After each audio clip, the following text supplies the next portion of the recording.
आप सब ने यहाँ पर बहुत ठंड में भी रातें काटी हैं, बारिशों का भी दौर रहा, और मैं समझता हूँ कि ये ऊपर वाला भी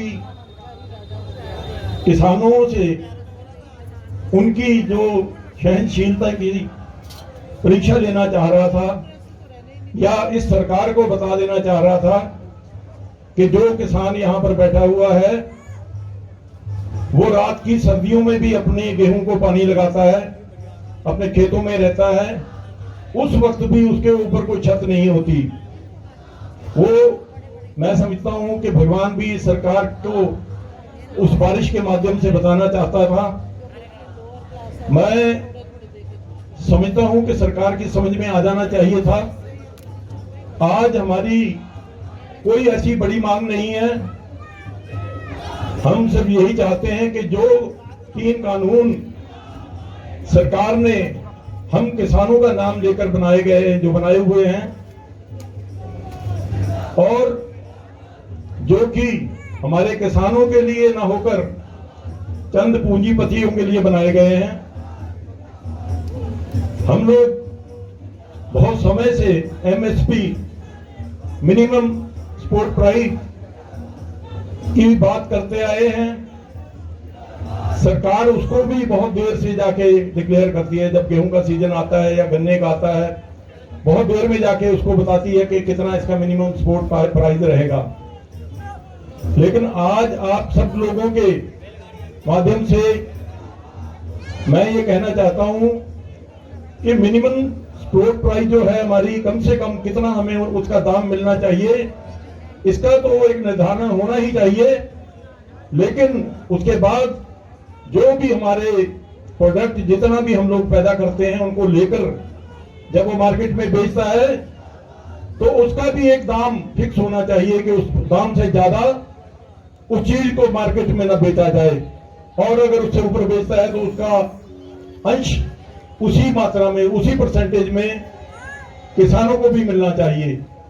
ये मेरा मानना है। और मैं आपको थोड़ा सा पीछे लेके जाना चाहता हूं। मेरे पिताजी भी फौज में काम करते थे। जब मुल्क आजाद हुआ, जवाहरलाल नेहरू जी, उन्होंने भाषण दिया लाल किले पर, तो नेहरू जी ने वहां भाषण दिया कि भी हमें किसानों की ज्यादा जरूरत है, हमें जवानों की उतनी जरूरत नहीं है, हमें फौज की उतनी जरूरत नहीं है जितनी कि हमें किसान की जरूरत है। भाइयों, उस वक्त में गेहूं बहुत कम लोग खा पाते थे।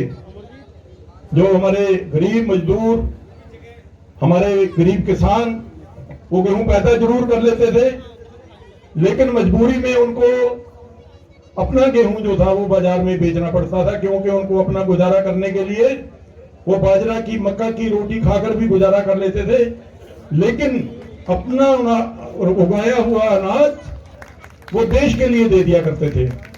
मुझे आज भी याद है, उस वक्त में एक मैक्सिकन गेहूं आई थी, नेहरू जी के टाइम में अमेरिका से मंगवाई गई थी। तो मैं काफी छोटा था, लेकिन मुझे अच्छी तरह से याद है, काफी लंबा दाना उसका होता था और काफी गहरे भूरे रंग में होती थी। और उसी के साथ ये मैसेज भी आया था कि ये गेहूं वहां पर जानवरों को खिलाने के काम आती है। लेकिन मजबूरी थी उस वक्त की, उस सरकार की मजबूरी थी, उन्हें वो गेहूं भी यहां पर इंसानों के खाने के लिए मंगाना पड़ा।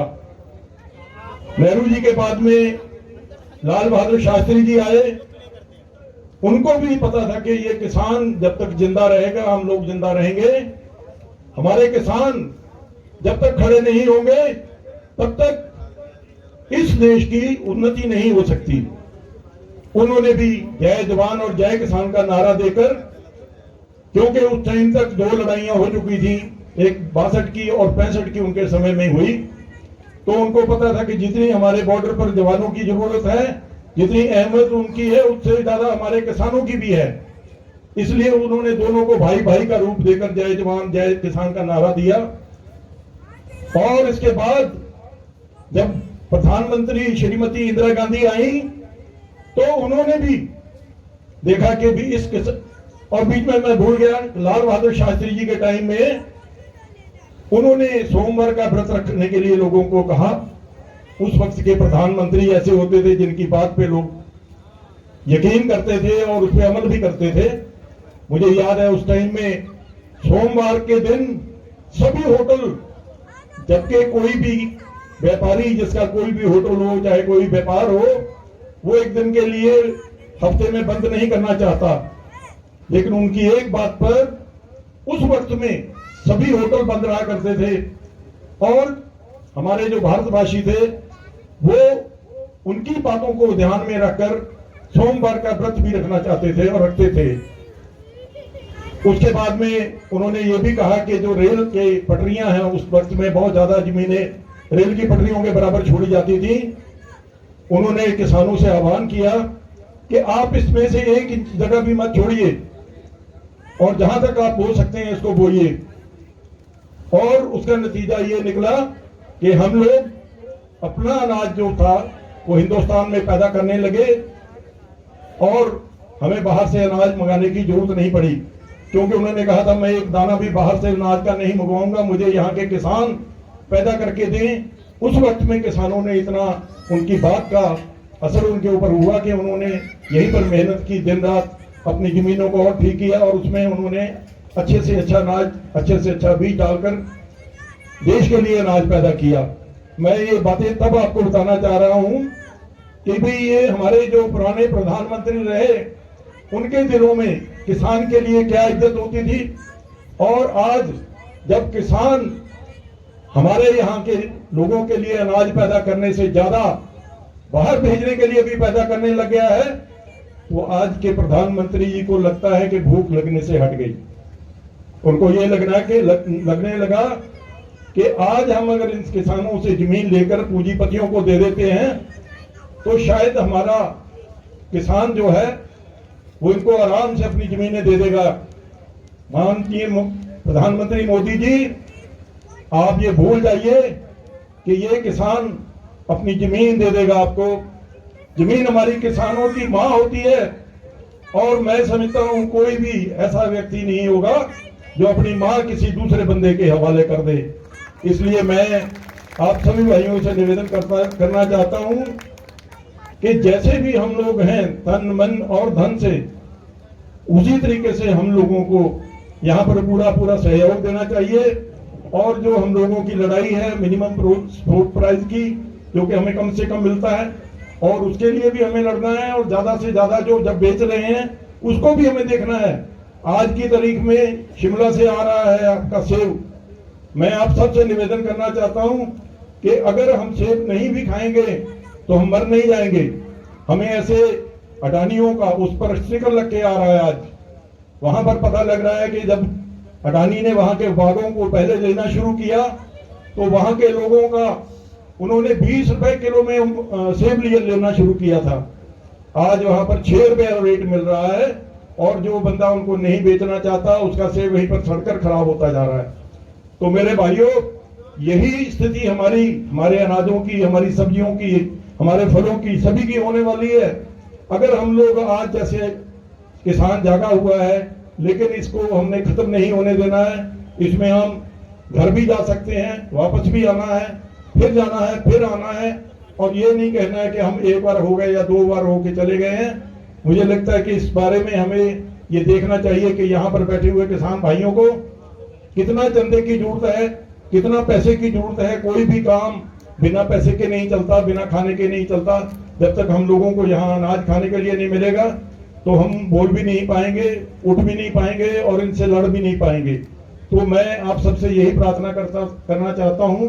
यहाँ पर मंच पर बैठे हुए मैं सभी जितने हमारे किसानगण आए हुए हैं, मैं सभी का अभिवादन करता हूँ। और खास तौर से बाजवा जी, जैसे इन्होंने हमारे परिवार के बारे में बताया है, तो मैं आज फख्र महसूस करता हूँ कि बाजपुर में हमने जिस आदमी को लीडर चुना हुआ है वो अच्छे सही मायने में यहाँ आकर उसको हमें पता लगा कि वो लीडर के रूप में हमने सही आदमी को चुना हुआ है। क्यों? जिस दिन टकैत जी के साथ में यहाँ पर पुलिस ने अभद्रता करने की कोशिश की, उस दिन भी हम बाजवा साहब बिल्कुल उनके साथ खड़े हुए थे और इन्होंने बहुत ही अच्छे तरीके से उनके साथ रहकर ये एहसास कराया कि ये बाजपुर के लोग आपके साथ तन मन धन किसी भी तरह से हर वक्त खड़े मिलेंगे।